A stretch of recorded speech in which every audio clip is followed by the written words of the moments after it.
सोमवार को भारत कला केंद्र के रानीगंज टेलीफोन एक्सचेंज के सामने स्थित कला भारत आर्ट गैलरी में व्यू फाइंडर आर्ट ग्रुप का नव प्रकाशन हुआ। इसी संस्था के प्रबंधन में चित्रकला एवं मूर्तिकला प्रदर्शनी का उद्घाटन किया गया। यह प्रदर्शनी आम जनता की देखने के लिए 26 मार्च से 29 मार्च तक चलेगी।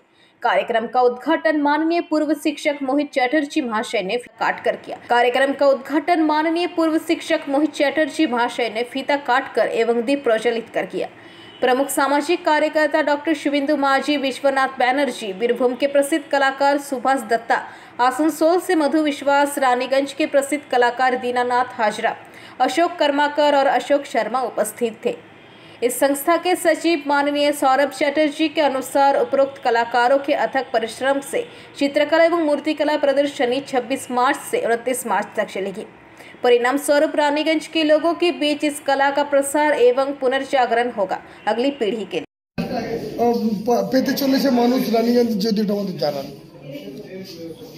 प्रदर्शनीर मुख्य टाइटल जेटा तार नाम हच्छे डेप्थ हलो छबिर जे भेतरे आमादेर चेतना भावना বিষয়গুলোকে উপলব্ধি করার থাকে সেটা দর্শকদের সামনে উপলব্ধি করতে চেষ্টা করা হয়েছে।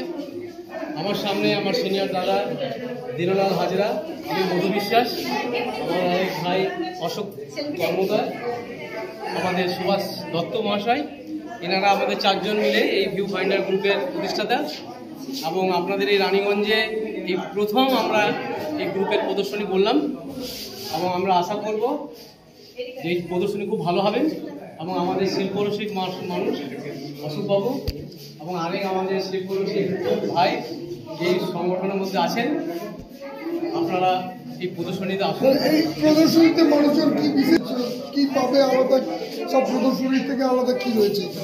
এতে pen, pencil, synthetic, charcoal, oil, acrylic নানান মিডিয়ার মাধ্যম আছে, প্লাস কমার্শিয়াল এবং স্কাল্পচার, থার্মোকলের উপরে এক অত্যাধুনিক শিল্প স্বীকৃতি এবং আর্ট এবং কিছু ভাবনাত্মক বিষয়, সেইগুলোর থেকেই দর্শক এখানে অনেক কিছু পাবে এবং দর্শকরা যদি শিল্পীদের সঙ্গে যোগাযোগ করেন এবং তারা যদি এই বিষয়গুলো নিয়ে জানতে চান তাহলে প্রত্যেকটা ছবির এক একটি বিষয়কে তুলে ধরতে সাহায্য করবে, যার মধ্যে শিল্পী এখানে শিল্প সত্তা রয়েছে চারজন।